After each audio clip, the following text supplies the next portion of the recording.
وأما على بيان الحاجة إليه فلأنه لو لم يعلم غاية العلم والغرض منه لكان طلبه عبثا. بسم اللہ الرحمن الرحیم.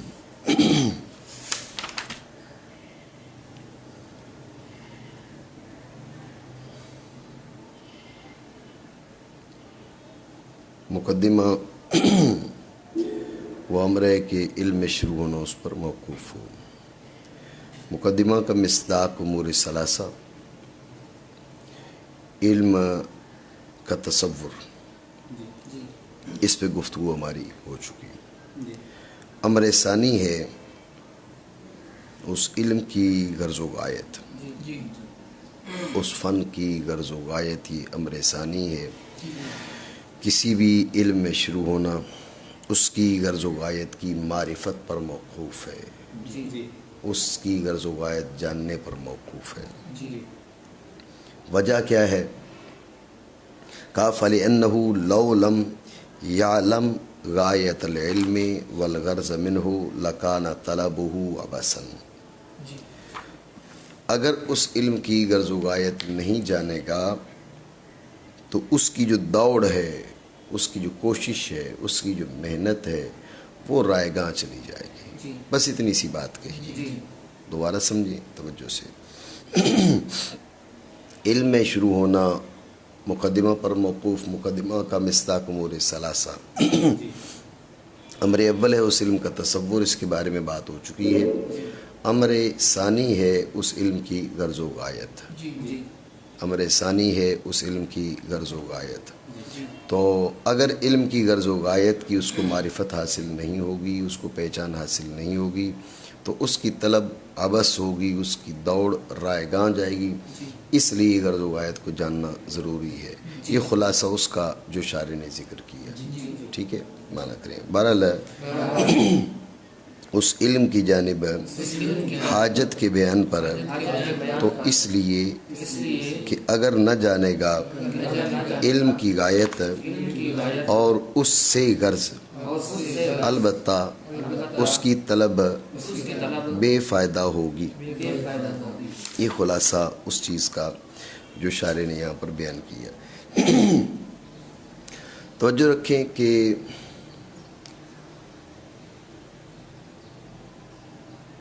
اس سے یہ ثابت تو نہیں ہوتا کہ علم میں شروع ہونا اس کی غرض کی معرفت پر موقوف ہے، اس سے غایت کی معرفت پر موقوف ہے. اسی بات تو لازم نہیں آتی. زیادہ سے زیادہ یہاں سے یہی ثابت ہوگا، یہی بات معلوم ہوگی کہ اگر بغیر جانے شروع ہوا تو فائدہ نہیں ہوگا. بغیر جانے شروع ہونا اور اس پر فائدہ نہ ہونا یہ الگ بات ہے، اور شروع کا اس پر موقوف ہونا یہ الگ بات ہے. دونوں باتیں مختلف ہیں. اس نے یہ جو علم حاصل کیا، اس علم سے اسے فائدہ نہ ہوگا. وہ اس علم کو حاصل ہی نہیں کر سکتا جب تک کہ فلاں چیز کو نہ جانے. آپ دیکھ لیں، دونوں باتوں میں فرق ہے. جب تک فلاں چیز کو نہ جانے تو اس کو حاصل ہی نہیں کر سکتا. اور دوسرا کیا ہے؟ دوسرا یہ ہے کہ اس نے اس علم کو حاصل کیا، اس سے اس کو مطلوبہ فائدہ حاصل نہیں ہوگا، اس کی کوشش رائے گاں چلی. اب دیکھیں، ایک صورت میں علم حاصل ہو گیا ہے، زیادہ سے زیادہ یہ ہے کہ اس کی کوشش رائے گاں ہو گئی ہے. حاصل اس نے کیا ہے لیکن اس پہ اس کو فائدہ نہیں ہوا. دوسری صورت کیا ہے؟ دوسری صورت میں یہ ہے کہ وہ حاصل ہی نہیں کر پا رہا. علم میں شروع ہونا ہی اس کے لیے متعذر ہے جب تک کہ وہ اس کو جان نہ لے. دونوں باتوں میں بالکل اختلاف ہے، دونوں باتوں میں فرق ہے. بات سمجھے نہیں سمجھے؟ تو دعویٰ یہ تھا کہ علم میں شروع ہونا موقوف ہے علم کی غرض و غایت کی معرفت پر. لیکن دلیل میں ایسی کوئی بات نہیں ہے. دلیل میں یہ کہا ہے کہ اگر علم کی غرض و غایت نہیں جانے گا، شروع تو ہو جائے گا لیکن اس کی دوڑ جو ہے وہ رائے گاں چلی جائے گی، اس کی کوشش جو ہے وہ ضائع ہو جائے گی. بات سمجھے؟ یہ اعتراض ہے اس پر. ٹھیک ہو گیا؟ تو اس کا مناسب ترین جواب وہی ہے جو پہلے ہم نے علم کے تصور کے بارے میں بات کی تھی. ذہن میں رکھیں کہ یہ وہ امور نہیں ہیں کہ علم میں شروع ہونا ان پر موقوف ہو بمعنی لو لا ہو لم تنع. یہ وہ امور نہیں ہیں کہ علم میں شروع ہونا ان پر موقوف ہو بمانا لولا ہو لم تنع، یہ وہ امور نہیں ہیں، بلکہ یہ وہ امور ہیں کہ یہ امور حاصل ہوں گے تو علم میں شروع ہونا بطور بصیرت ہوگا، شروع ہونے سے پہلے سوجھ بوجھ حاصل ہوگی، بات ہے یہ ذہن میں۔ تو سب سے بہتر اور سب سے مناسب تو جواب یہی ہے، بات ہے یہ ذہن میں، لیکن اور جواب بھی دیا جاتا ہے، وہ کیا؟ وہ یہ کہ آپ یہ ذہن میں رکھیں علم میں شروع ہونا ہے فعل اختیاری، علم میں شروع ہونا فعل اختیاری ہے، ذہن میں رکھیں فعل اختیاری چند امور پر موقوف ہوتا ہے، ان کے بغیر وہ ہو ہی نہیں سکتا، اور اس کا امر اول کیا ہے؟ اس کا امر اول یہ ہے کہ اس فعل اختیاری کا تصور بے وجہ ما، اس کا تصور بے وجہ ما، اگر تصور بے وجہ ما نہ ہو پائے گا تو فعل اختیاری نہیں ہو پائے گا۔ دوسرا یہ ہے کہ تصدیق بفائدۃ ما، کوئی نہ کوئی مقصد ہونا یہ ضروری ہے، تصدیق بفائدۃ ما، سمجھے بات کو؟ اس کے بعد مزید بھی چند امور بیان کیے جاتے ہیں، جیسا کہ وہ ارادہ جو اس تصور اور تصدیق سے منبعث ہو اور اس سے پیدا ہو، وہ ارادہ، سمجھے بات کو؟ ذہن کی توجہ، ارادہ، یہ سارے کے سارے چند ایک امور مل کر اب فعل اختیاری شروع ہو پاتا ہے، ورنہ فعل اختیاری شروع نہیں ہو پاتا۔ مطلب پھر کیا نکلا کہ جیسے تصور اس فن میں شروع ہونا اس کے لیے تصور بے وجہ ما ضروری تھا، اسی طرح تصدیق بفائدۃ ما بھی ضروری ہے، تصدیق بغرض ما بھی ضروری ہے۔ اگر تصدیق بغرض ما نہیں ہوگی تو اس علم میں شروعات ممکن ہی نہیں ہے۔ بات سمجھے نہیں سمجھے؟ تو اصل بات سمجھیں کہ تصور بے وجہ ما لازم تھا، پھر انہوں نے تصور بے وجہ ما کے بجائے کہا تصور بے رسم ہی ہو، تاکہ تصور بے رسم ہی ہوگا تو اب اس کو صرف اور صرف تصور حاصل نہیں ہوگا بلکہ اس انداز کا تصور حاصل ہو جائے گا کہ علوم کا، اس علم کے مسائل کا کیا ہے، اس کو اجمالی خاکہ حاصل ہو جائے گا، یعنی عام نے حاصل تو کسی خاص کے ضمن میں ہونا ہے، تو لہٰذا وہ خاص تصور بے رسمی ہی کو لے لیں۔ جیسے گفتگو ہم نے وہاں پر کی وہ گفتگو یہاں پر بھی ہو جائے گی، کیا کہ ویسے تو تصدیق بغرض ما اور تصدیق بفائدۃ ما کافی ہے، ضروری ہے، اس کے بغیر فعل اختیاری ہے وہ صادر ہو نہیں سکتا۔ یہ علماء نے اپنی جگہ پر بیان کیا ہے، جب تک میں نے آپ کو بتایا چند امور کا وجود ضروری ہے، تصور بے وجہ ما کے بغیر فعل اختیاری نہیں ہو سکتا، تصدیق بفائدۃ ما و بغرض ما کے بغیر فعل اختیاری نہیں ہو سکتا، پھر ارادہ منبعثہ نہ پایا جائے، جب بھی جو ہے نا وہ فعل اختیاری نہیں ہو سکتا، تو یہ ابتدائی طور پر یہ دو امر لازم ہیں، تصور بے وجہ ما اور دوسرا تصدیق بفائدۃ ما، تصدیق بغرض ما، یہ دو امر کے وہ ابتدائی طور پر لازم ہے۔ میری بات آپ سمجھ رہے ہیں نہیں سمجھ رہے؟ ٹھیک ہو گیا؟ تو اب بات یہ ہے کہ ضروری تھا تصدیق بغرض ما،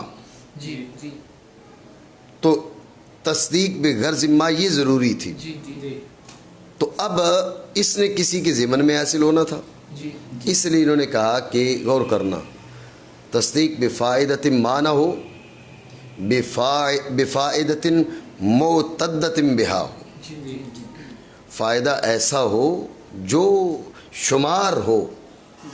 کیا بھئی اس کا فائدہ یہ ہے، اس علم کا فائدہ یہ ہے کہ بھئی ہم مصروف رہیں گے، یہ کوئی تو فائدہ نہیں ہے۔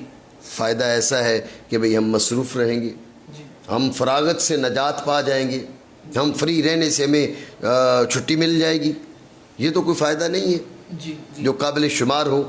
اس لیے فائدہ ایسا ہونا چاہیے جو قابل شمار ہو، معتد بہا فائدہ ہو، سمجھے بات کو؟ دوسری بات سمجھے، اچھا معتد بہا تو ہے، اس کو حاصل کرنے کے بعد پھر وہ حاصل بھی ہو۔ بھائی اس علم کو حاصل کرنے کا فائدہ کیا ہے؟ اس علم کو حاصل کرنے کا فائدہ یہ ہے کہ آپ کو نماز، روزہ، حج، زکوٰۃ، اس قسم کے تمام تر مسائل کا علم حاصل ہو جائے گا، فائدہ معتدہ بہا ہے بالکل، لیکن وہ اس کے بعد حاصل نہیں ہوگا۔ کیوں؟ جب آپ یہ جان جائیں گے، سیکھ جائیں گے تو آپ کو بالکل نماز کا ایک مسئلہ بھی نہیں آئے گا، یہ تو وہ فن نہیں ہے جو نماز روزے کے مسائل کا بیان کرے. سمجھے بات کو؟ تو لہٰذا فائدہ تم ما کافی نہیں ہے، بلکہ وہ ہونا چاہیے جو معتد بہا فائدہ ہو. سمجھے بات کو؟ دوسرا پھر وہ اس پر مترتب بھی ہو. اگر مترتب نہ ہو تو جب بھی کیا ہے آپ کی کوشش اور آپ کی محنت کیا ہے وہ رائے گاہ جانے کا اندیشہ ہے، بلکہ رائے گاہ چلی جائے گی. بات ہے ذہن میں. تو لازم اصل میں سمجھے ضروری کیا ہے؟ ضروری ہے فائدۃ ما، تصدیق بفائدۃ ما، تصدیق بغرض ما، یہ ضروری ہے. لیکن اس نے چونکہ کسی خاص کے ضمن میں حاصل ہونا ہے تو انہوں نے اسی فرد خاص کا انتخاب کیا. یہ جواب دیا جائے گا جو جیسے جواب ہم نے پہلے دیا کل جو گفتگو ہوئی اسی سے ملتا جلتا جواب یہاں بنے گا. میری بات آپ سمجھے نہیں سمجھے؟ خلاصہ گفتگو دوبارہ سمجھیں.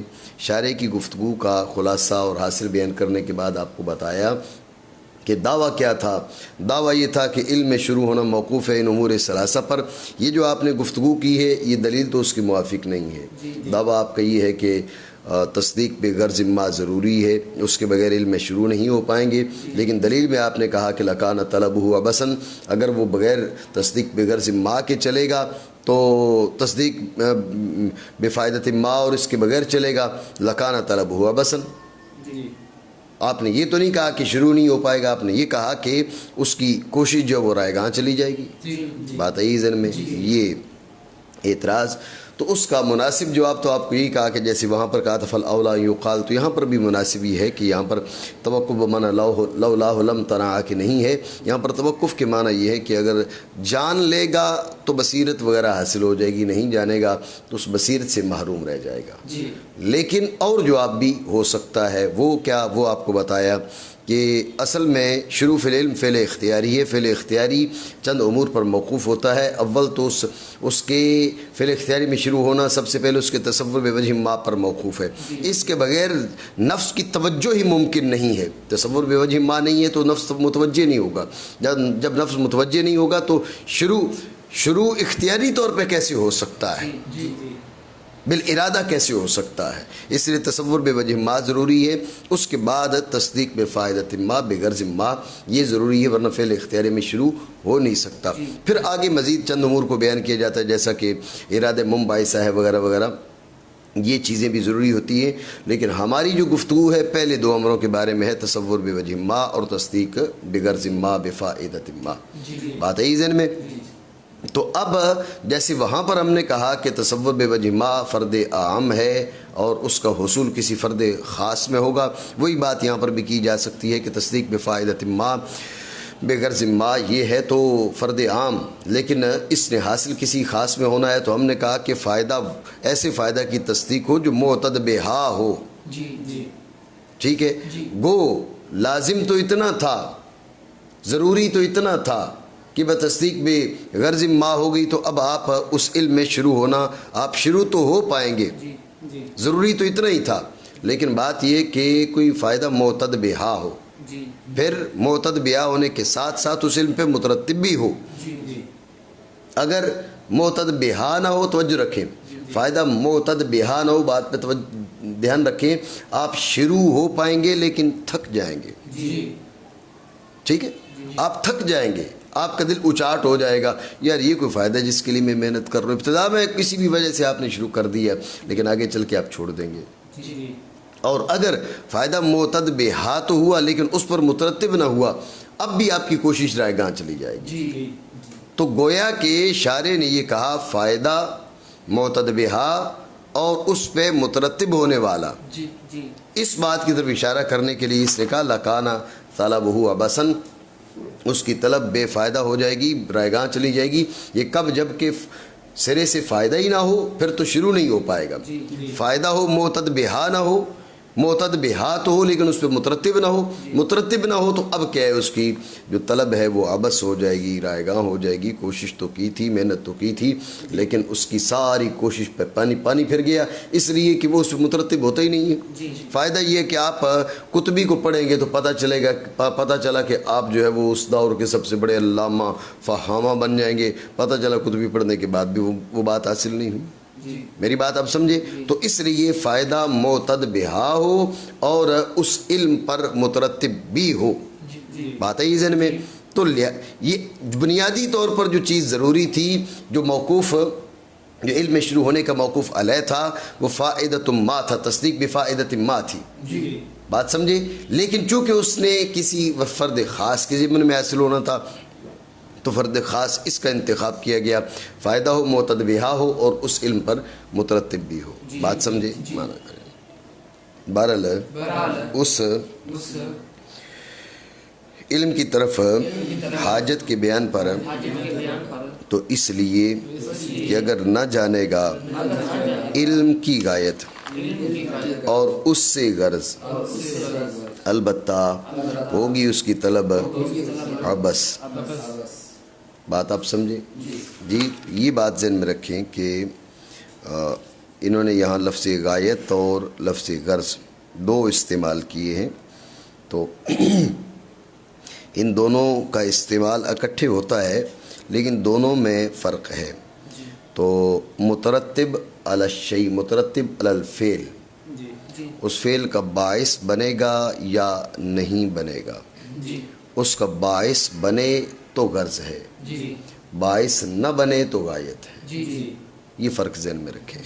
مترتب علی الفعل، مترتب علی الشیء، فائدہ مترتبہ بر شیء، یہ اس کا باعث بھی بنے گا یا باعث نہیں بنے گا. باعث بھی بنا تو غرض ہے، باعث نہ بنا تو غایت ہے. یہاں پر میں نے موبائل رکھا ہے، چابی رکھی ہے جی، لیکن اس ٹیبل کو اس مقصد کے لیے نہیں بنایا گیا کہ آپ نے اس پہ موبائل اور چابی رکھنے ہیں. ٹھیک ہو گیا. تو لہٰذا یہ اس ٹیبل کے فوائد اور غایات سے ہے. ٹھیک ہے. باقی جس مقصد کے لیے اس کو بنایا گیا ہے، جیسے اس کے دراز ہیں، اس لحاظ سے اور کچھ چیزیں رکھنے کے لیے جی، تو اب وہ چیز اس کی کیا ہے، وہ غرض بھی شمار ہوگی. بات آئی ہے ذہن میں. تو باعث ہو تو غرض ہے، باعث نہ ہو تو غایت اور فائدہ تو ہے لیکن غرض نہیں ہے. بات آئی ذہن میں. جی على موضوعه فلأن تمايز العلوم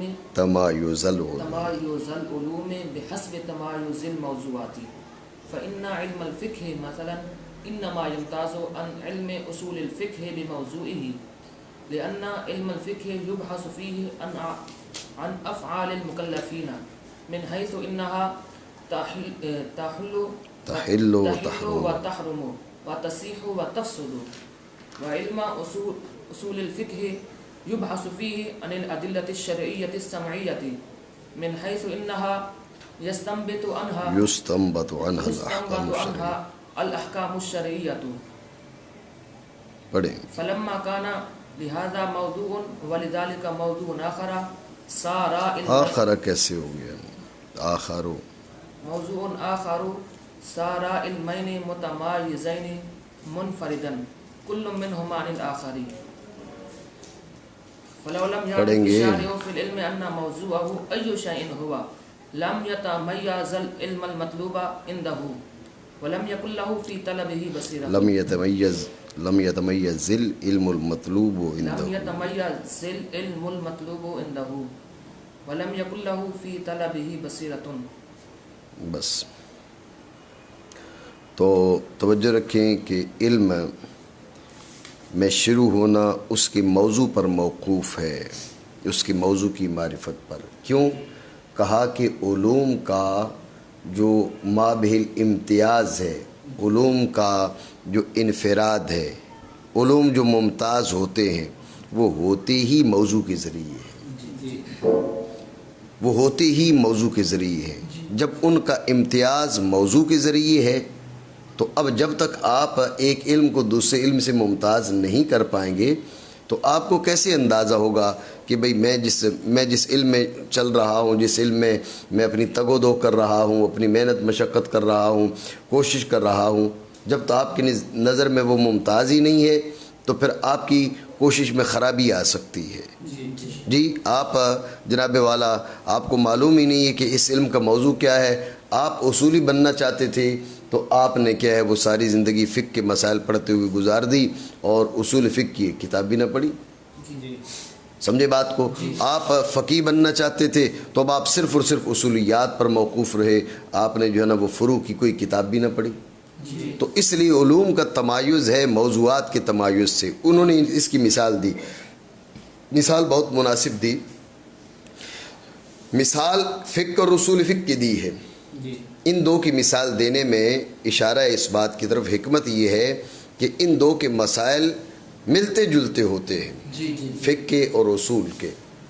تو مسائل ملتے جلتے ہیں، صرف مسائل کو سامنے رکھ کر امتیاز قدر دشوار ہے۔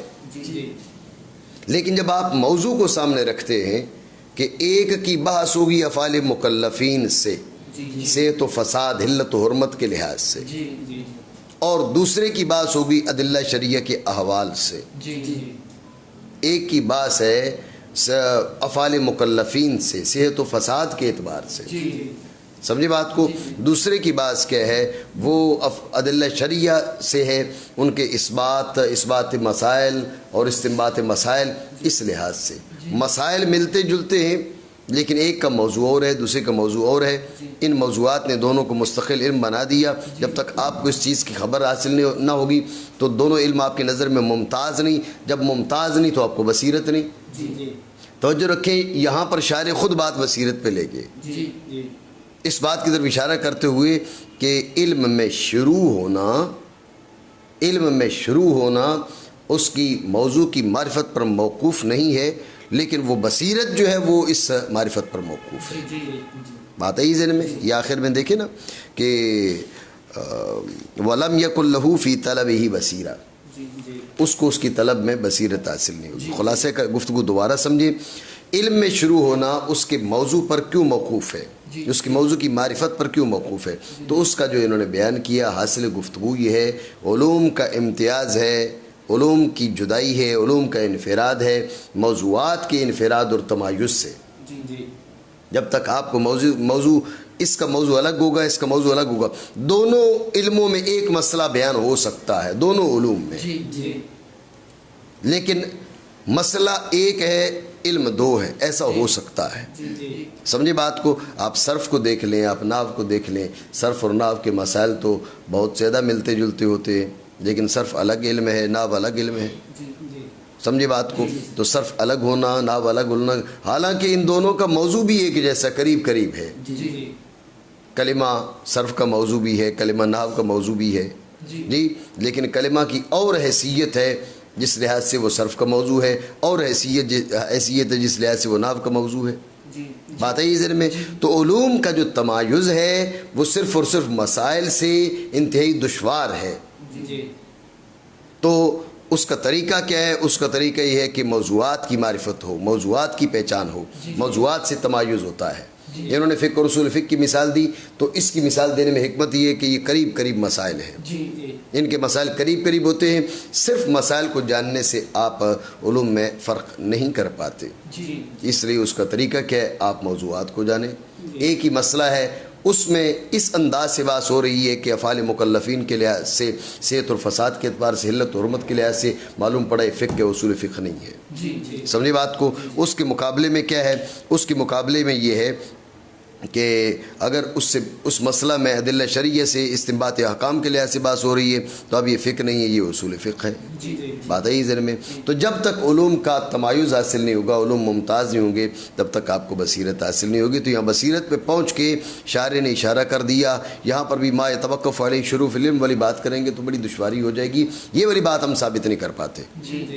توقف بوانا مسہل دخول الفاء کر لیں تو بات بن جائے گی، ورنہ بات بصیرت کی ہے، توقف بوان لولا لم تنا یہاں پر آپ نہیں کر سکتے، سمجھے؟ معنی کریں بہرحال علم کے موضوع پر تو اس لیے کہ علوم کا امتیاز موضوعات کے تمایز کے اعتبار سے ہے۔ اب یہ آگے اس کی مثال، کیونکہ علم فقہ مثلاً ممتاز ہوتا ہے اصول فقہ سے اپنے موضوع کے ذریعے۔